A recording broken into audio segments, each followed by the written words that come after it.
Greetings, everyone. We're doing a one-day assignment before Easter break, and then we're going to go back after Easter break and finish off our presentations, just like we've been doing, and then you'll be handing in your presentation notes later.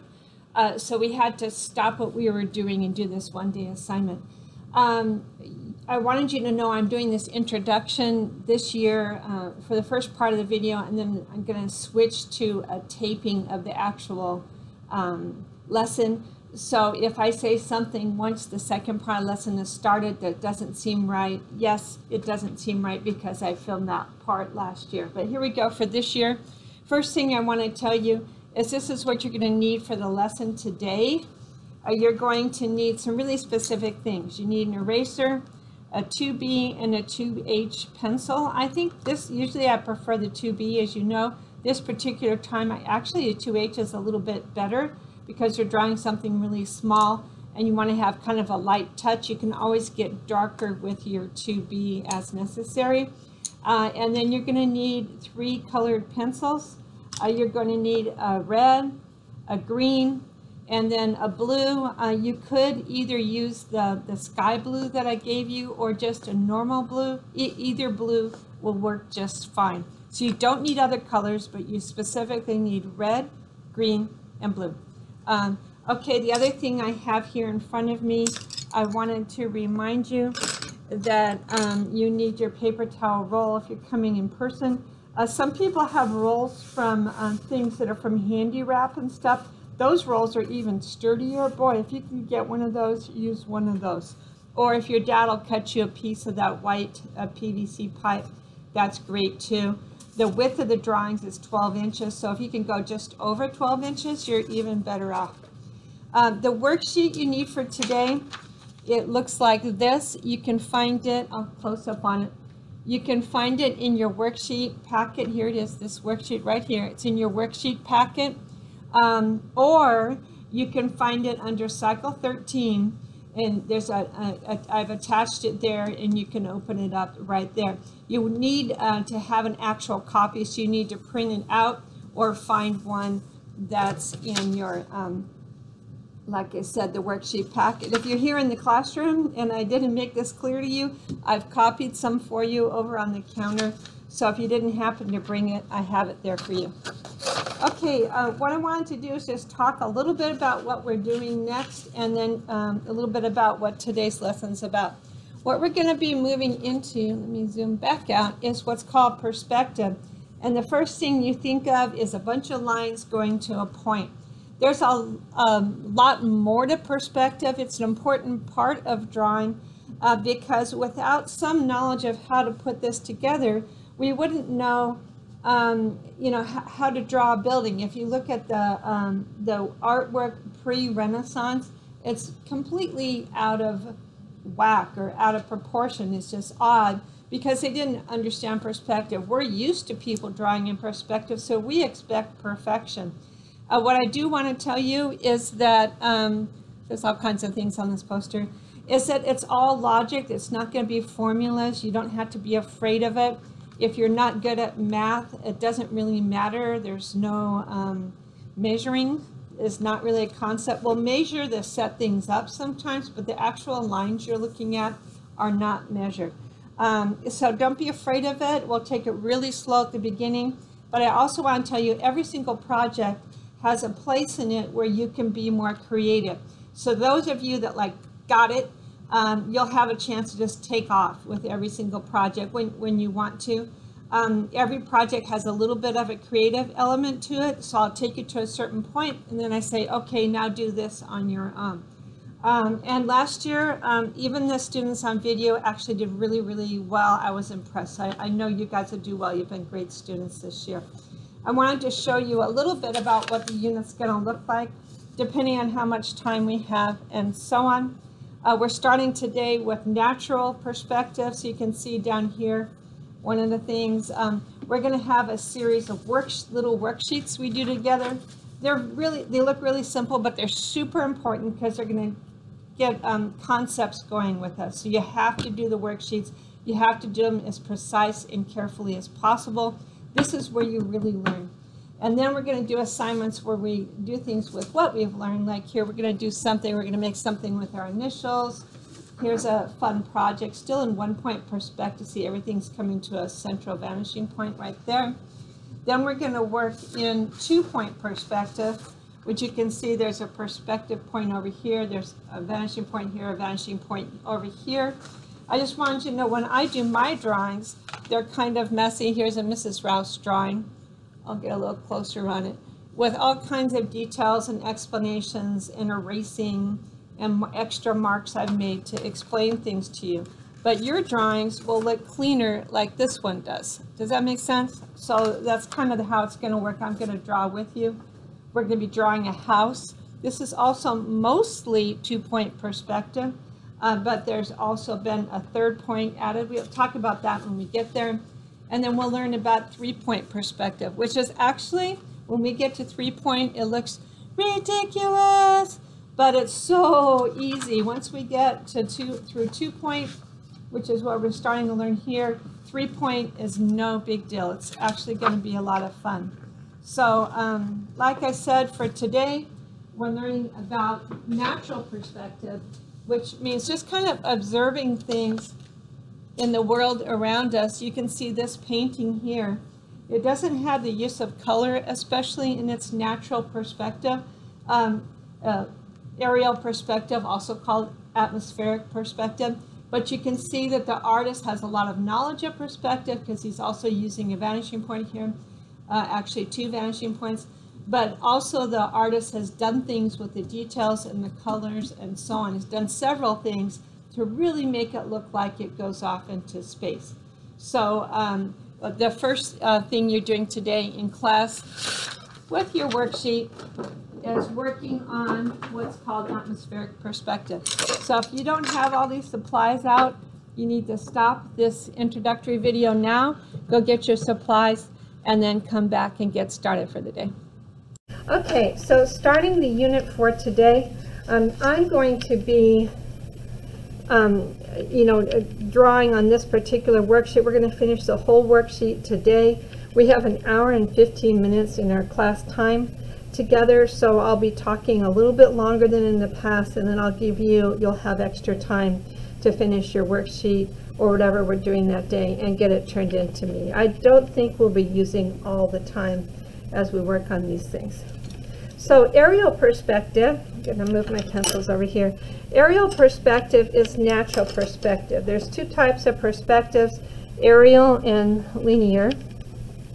And linear perspective is what we're going to spend most of our time in, and that's where you have a horizon line and vanishing points, and it all goes to 1 point in the middle and so on. That's called linear perspective. It was invented in the Renaissance, which is one more amazing thing that they learned. But aerial perspective, these are the natural things you observe in the world around you, and these are very important types of showing depth in art. When I'm working on a painting and my painting appears to be too flat, it doesn't have enough depth, then in my mind, okay, what do I need to do? And I start just going through the list. There's 6 things. I go through the list mentally. Can I do overlapping? Can I do shading? Can I do color change? And so on. And one of these or more are going to answer that problem I'm having of why I don't have enough depth in my drawing or my painting. So they're going to seem special, but they're very important, and you should have a good understanding of these. Go ahead and put your name on it, even though it can't get too confused because you're there at home. There's only one at your house. The first one we're going to do is called overlapping. It's pretty obvious. If one thing is in front of something else, that's how we know the depth of the situation.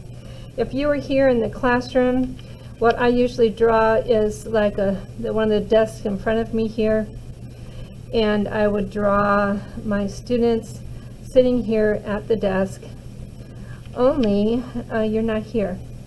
So what you can do is I would look around the room that you're in and find something where you see something overlapping something else. Maybe there's a chair in front of a couch or something, or whatever you see. And there's no students at my desk anymore.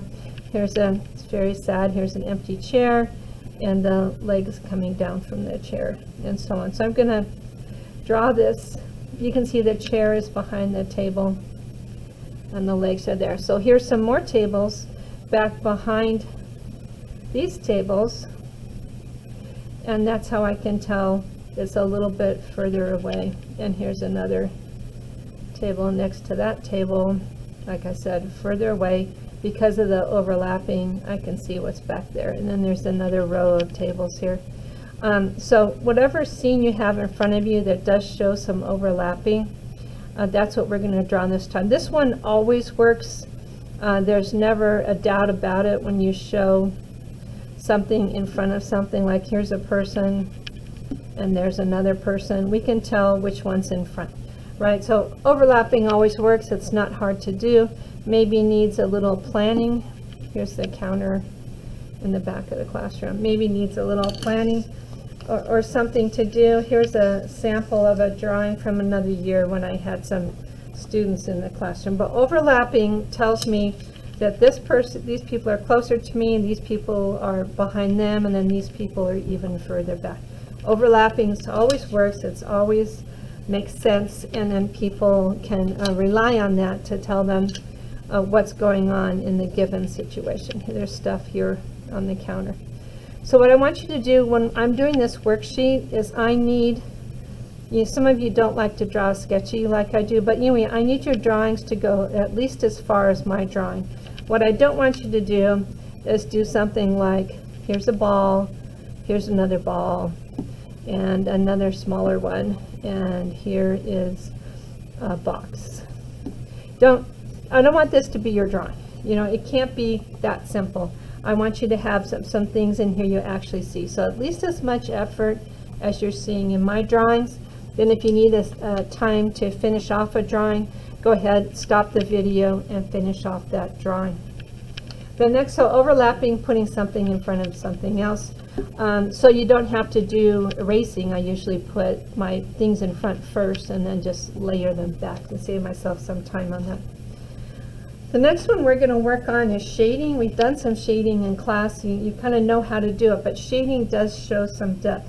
In this drawing here, we'll say this is going back about 10 feet, because we'll talk about how far back things can go. So with shading, obviously it's completely flat right now.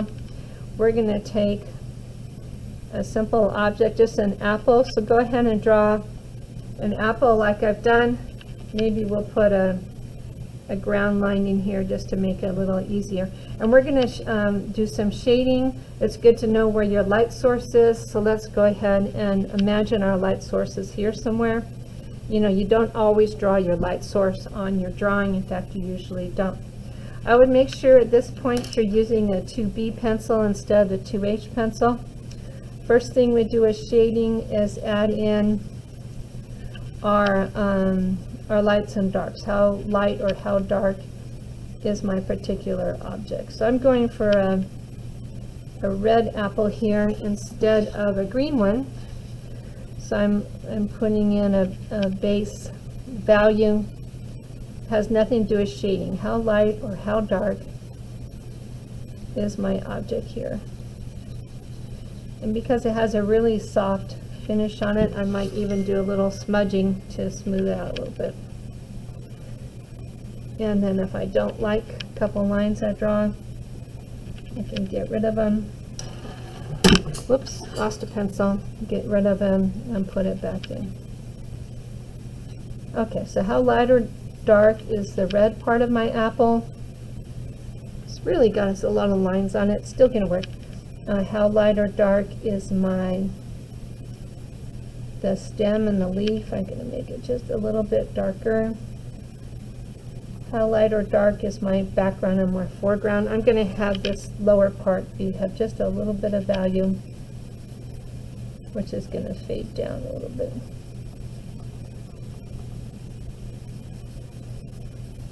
Now, if the lines are bothering you, you can draw a little bit with a little bit of a lighter touch and not have as many lines in your drawing. And that would be fine. That'd be great.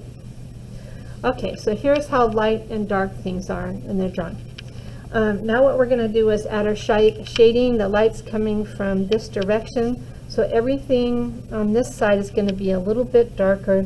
And this is going to be the same amount of darkness. Remember, only one thing is happening right now, and that's the light is shining directly here, but it's not shining on the other side of my apple. So just one even value here. Only one thing is happening because I have kind of apple's kind of a shiny object, so I'll probably have a more of a line than a soft finish here. And then the same thing will happen on my leaf. And I'll probably maybe have a tiny bit of shading there too. Okay, next thing we can have is, let's say, a shadow. If you remember, the light shines on our apple and then it blocks it from shining on the surface next to it. So I'm going to put a shadow in. The darkest place of the shadow is right there tucked under the object. And then if it's indoor lighting, it's probably going to fade lighter and lighter as you get away from the object.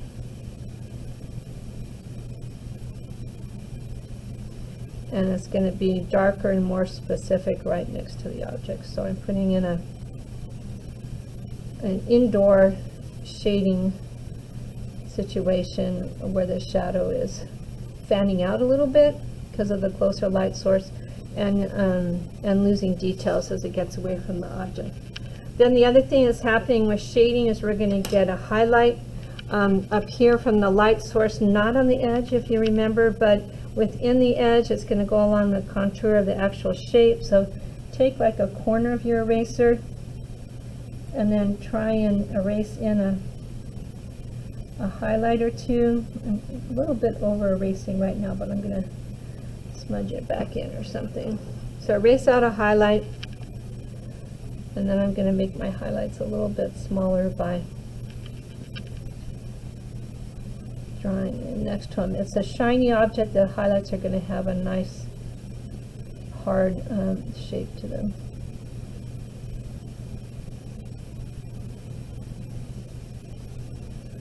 This isn't the most attractive drawing I've ever done, but you're getting the general idea. Okay, and that's made that a little bit dark right there, so I'm going to lighten it with this side of my eraser like this. So some highlights there, maybe a little highlight up here on my leaf as well. Highlights are always in the same location within a composition. You're going to have one way a highlight could happen. And then the next thing that's going to happen in our drawing is we need some reflected light where the light bounces down, bounces back up off our surface. It's going to lighten up part of the back side here. It shouldn't be light right there. So I'm going to take my eraser again.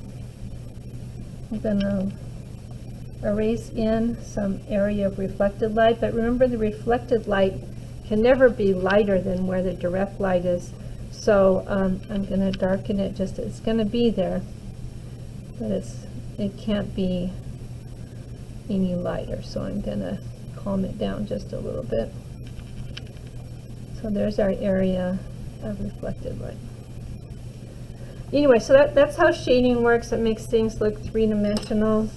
Here's another. I have some samples with me just in case I mess up. That one's very linear. Here's one that's a little smoother looking. So your shading will look like one of these two. I did want you to do an apple just to make it a little bit more interesting. So you can always add shading. It makes things look three-dimensional. It's only kind of as big as the area you're shading, so it's not as easy as overlapping to work with, but it is super realistic and looks really nice to have. The next thing I'm going to need is my, I dropped my green pencil, so now I have to sharpen it. So we're going to take a quick break, stand up, stretch your arms, relax a second while Mrs. Ross sharpens her pencil. Okay, now I'm coming back again. So the next one we're going to do is color change. Now there's, like I said, there's 6 things. You just want to kind of be very familiar with these, and even though you already know what most of these are very important tools for making things look three-dimensional. Color change is kind of fun to work with once you get the hang of it. It works really well, and it's something that enhances almost everything you do as long as you're using color. So the basic idea with color change is if colors are close to you, they tend to be very, very bright. And colors tend to blue out, or as you get more and more atmosphere between you and something else, to look bluish, grayish as it gets further and further away. For instance, if you look at the mountains right now at your house, they're probably looking bluish, or kind of a blue-greenish. You know, if you were standing there at the mountains, they would be brown and very much a brighter green. But because they're further away, the color changes. Colors that are like yellow and red, we only see those colors relatively close to us. And as things get further and further away, they tend to gray out and blue out as well. If you, next time you're out driving in the car, take a look, how far ahead of me can I see a yellow color? How far ahead of me can I see red? It's really not that far, with the exception of the sunset. So we're going to take advantage of this knowledge. We're going to create a little scene here. This one you really need to do the same way I'm doing it, because there's not a whole lot of room to make changes. We're going to draw a little person. It can be really simple looking. I'm just going to make them kind of a gingerbread shape a little bit, only stretched out a little bit. Then I'm going to put my little person on a hill, and then I'm going to put a tree in here as well. So this person and the tree, they're fairly close to us in this situation. So as I color this in, I'm going to use brighter colors, which tell me that these are close. First of all, just because we're only using the three colors I mentioned, green and red and blue. If you're using your paints, same thing. You're only using those three as I instruct you. So resist adding things. I'm just going to use the graphite for my gray. Because this person is close to me, I can give them a red shirt. And I can see red very, very close to me. I might even give them red hair if I want to. You don't have to do that. And maybe I'm going to draw some little red flowers here on the hillside. So this is a close color.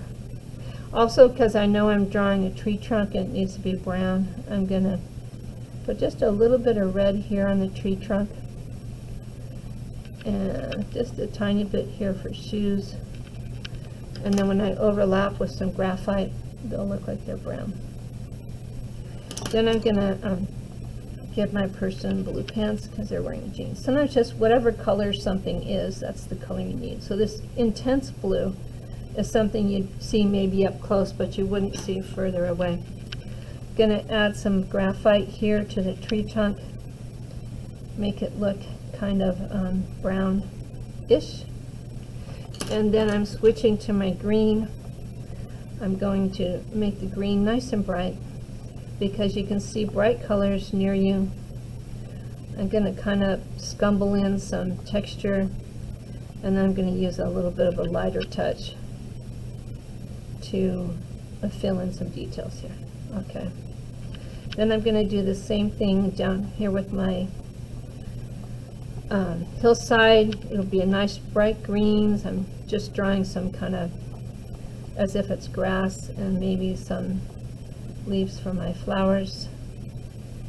And then I'm just going to softly fill in it. So this is a nice, bright, intense use of green, and that tells me that it's very close to me. In fact, next time you're outside, I want you to take a look at yellow-green. This is a really good time of year to observe this. Yellow-green is a color of new growth on trees and plants and bushes and grass pretty much everywhere. But the thing with the yellow-green is you only really see it when it's close to you. So if you look at trees that are near you, near your house, you know, in your lawn, you know, the green that's there tends to be very yellowish, but you'll notice as you get further and further away, you lose yellow-green completely. You just see strong green, and then eventually you see blue-green. So what we're going to do now is we have these are bright colors. That means that this is taking place very close to us, whatever this person's doing. Next thing we're going to do is we're going to add a little hill over here, and we're going to put 3 smaller trees on it. Don't let them get too big, or it's going to be hard to do another step in our drawing. So I have 3 trees, and then I'm going to use some green, but my green's not going to be quite as bright this time, and I'm going to fade in a little blue with it, because as they get further away, my green is going to fade into blue. So a little bit of lighter touch with the green, and then we're going to add some blue to this as well. And you notice we're also doing overlapping. Often with these natural perspectives, you're seeing more than one of them at the same time. So I'm going to add some details here in blue as well, indicating that this hill is a little bit further away, and there's no bright colors anymore either. If you saw a person on this hill, they'd be much smaller, and they would look kind of just blue-gray over there. Okay, now let's draw something even further away. Let's say that there's mountains in the background, and so what you do is you start off with, let's say, one mountain goes like this, and they just overlap each other as they get further. Remember, overlapping further and further away. But this time we're losing all green, like when you see mountains and they're just blue. So I'm going to kind of, I'm making this kind of simple. I'm just going to have just blue here and kind of fade down. And so I'm getting quite a lot of depth in this particular drawing. And you're getting the idea things get bluer as they fade away. You start losing your bright colors as they get further away, and so on. So a lot of things are happening here. And then if you want to, but it's like, but wait, Mrs. Rouse, the sky is also blue. How come we can see the sky? Well, you know, it depends which one's lighter and darker and so on. So we could fade in a little bit of blue coming down. So if you are using the paints, what I would probably do, unless you're already painting, is you don't need too much paint. Just probably draw this whole thing first, and then, you know, your brighter colors here, then blue-green here, and then just blue in the background. You can see we've got quite a lot of depth, because we know that colors change with depth. And then you always do this. So always a cool color in the background.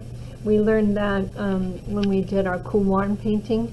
And then things fading, bluish type things here, and then foreground can be warmer, or that's the only place you do see warm colors. You'll also see cool colors up here.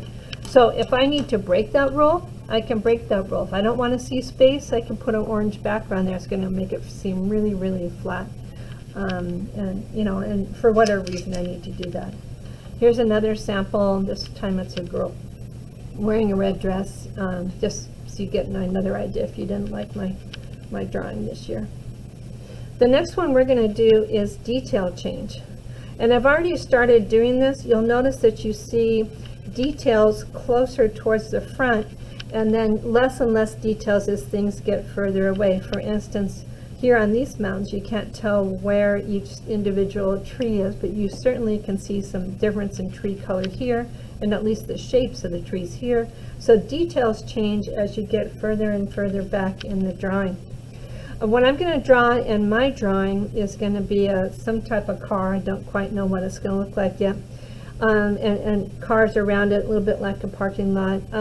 But in your drawing, just draw something that's a little bit hard and something you can draw more than once. So for instance, it could be cows, or it could be even lunch boxes. But you draw a series of something. Please don't make it be ridiculously easy. So to draw a car, basically, I have my basic rectangle.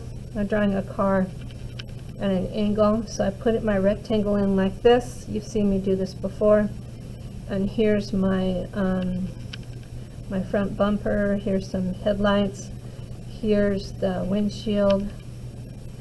Here's coming up this side of the car. This looks kind of like a sporty car. You never know what I'm up to. I don't always know what I'm up to. Let's say this one's a convertible, and then it has wings on the back because I thought it could. And it has a little thing right here, and here you can see the steering wheel, and you can see a seat here. There's another seat here.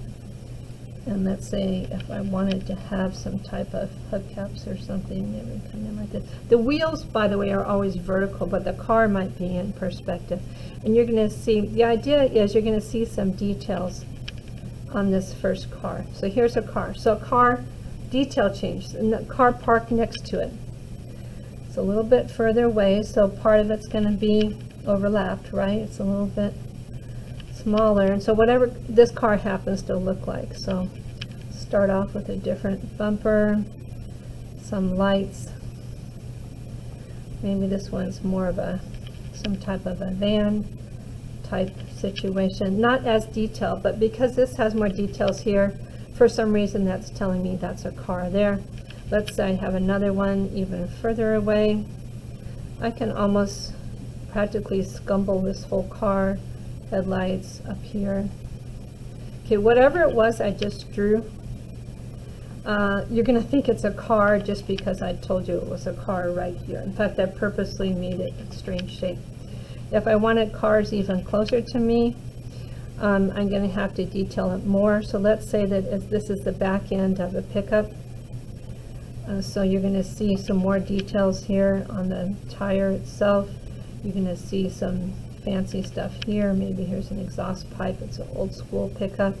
Maybe inside the pickup, you're going to see some things in there, like someone put a bag of cash in there and some apples, a lunch, and then there's boards in there. This is a really old pickup truck.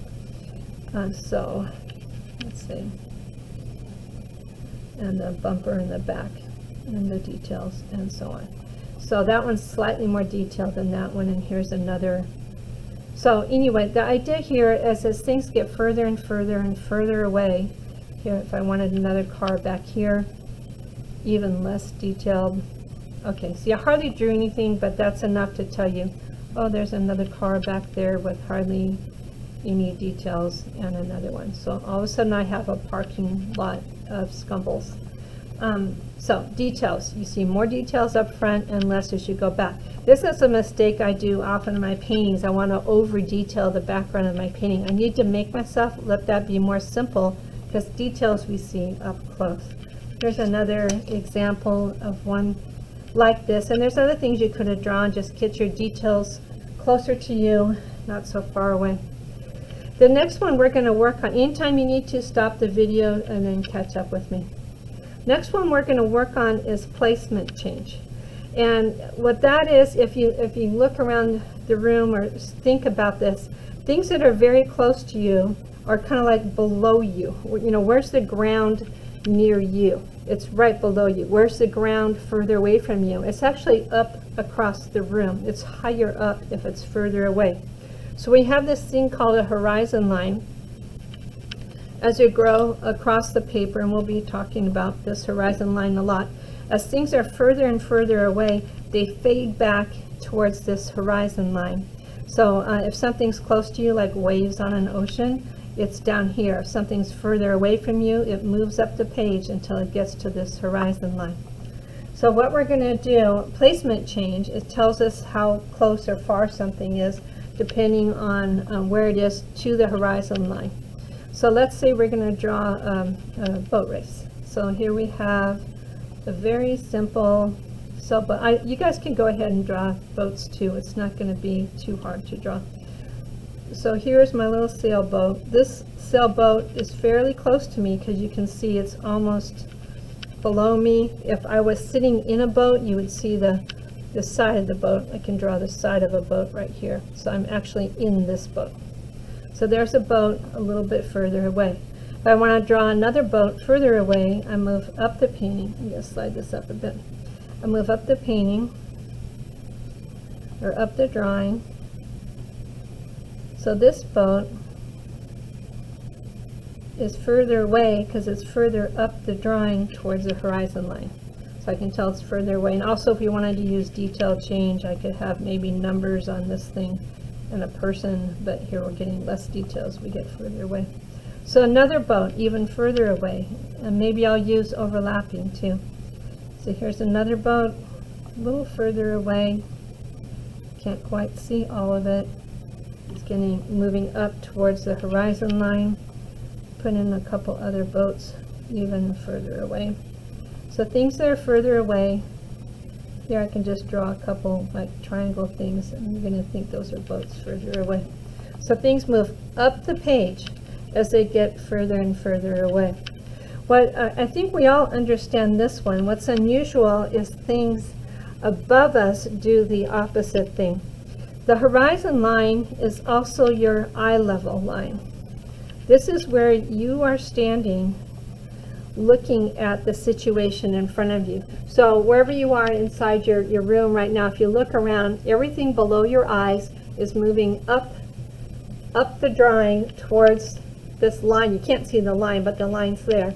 Up the drawing towards this line at the level of your eyes. What's interesting is things above you are moving down towards the line. If you think about it, if it's raining right now, where's the cloud? The cloud that's closer to you is directly above you. A cloud that's further away from you is more angled away. So close to you, cloud's up here. A cloud moves down towards the horizon line as it gets further and further away from you. So there's kind of this is going on. Everything's getting smaller and smaller from the bottom up, from the top down, as it goes towards the horizon line. So if we had a cloud that's closer to you, is going to be larger. So however you want to draw it, we're going to draw some kind of overlapping clouds there. So here's a cloud that's closer to you. A cloud that's further away is going to be overlapped. And I'm drawing it down the page more, that's further away. Here's some clouds that are even further away, going further down the page. Some clouds that are even further away. This is starting to look probably kind of familiar to you. Further away, and then maybe we'll just see some kind of atmospheric line or something. So see, the clouds got smaller as they got further and further and further away from you. So this is very far away. These are clouds that are very close to you. So a placement change is really important, and it comes in handy all the time. And this is like, if you make this mistake before the Renaissance, you see this a lot in paint. They just didn't understand that a large person can't stand on that boat. You know, there has to be a smaller person than the person standing in this boat. So one of the things they figured out. Exception to this is, let's say, a bird. A bird could fly around anywhere on this. A bird is kind of free of this one. So a bird could be up here, depending on the size of the bird you want. The bird could be here. It just depends on how big that bird is, you know, just strictly its size, where it happens to be in this, you know, in the painting. So birds are an exception. They don't follow that one. The next one we have is size change. And size change is kind of fun. We've been doing some size change all along. We're going to take our horizon line, we're going to move it way up here, which means we're kind of looking down at what we're drawing. So instead of looking straight across where the horizon line, or your eyes are right in the middle, if you look down, everything moves down in your drawing. So we're going to draw something that gets smaller and smaller as it goes up towards the horizon line, also called your eye level line. We're going to be talking about, like I said, this a lot.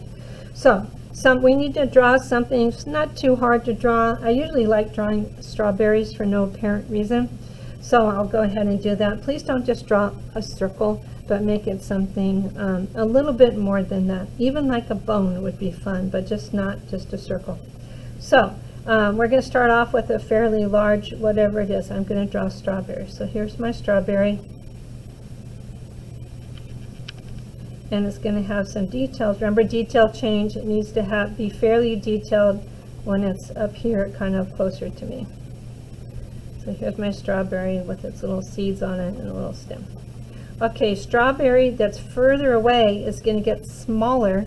See, I did the size change here and placement change. It's going to get smaller as it moves up the drawing. So here's my strawberry. Again, a little bit smaller, moving up my drawing, and maybe not quite as detailed, and kind of inferring some details here. Let's say I want more strawberries a little bit further away. I'll put in some more of that size. Doing a little bit of overlapping right now. So here's some strawberries here. If I want them even further away, They're getting smaller and smaller, and they're moving up the page like placement change. So some more even smaller ones. I'm just kind of scumbling some inference of details. Some smaller ones. And then I'm not even adding details at this point. I'm just drawing little blobs. But you'll probably think they're a strawberry because of the reference here to some details. And then as we get further and further away, you can't hardly even see the details of our little strawberries. It's not a real strawberry field because there's no vine stuff. This is Rouse stuff. Okay. Anyway, so the idea is the size changes. Things get smaller and smaller and smaller as they go towards your horizon line. Here, the horizon line for this drawing is probably up around here somewhere, smaller and smaller as we go up. This one, our horizon line's probably here, smaller and smaller as we go up, but these things are above us. See how the mountains are getting smaller and smaller as we go down. So I've been using some of these concepts more than once in different places. Here's another sample of placement change. Here's another sample of size change. I did a field of cats for some unknown reason. So what you can do now is go ahead and finish your worksheet. Like I said, I'd like you to have as much detail as I had. Some of the things I wanted you to do just how I did them, the apple and the color change, and also the placement change. The other ones I gave you some options for your subject matter. Anyway, finish the worksheet and send it to me in the grade book. You definitely have some time in class to work on this, and then we'll talk to you tomorrow. Thanks a lot, everybody. I hope this was a fun one.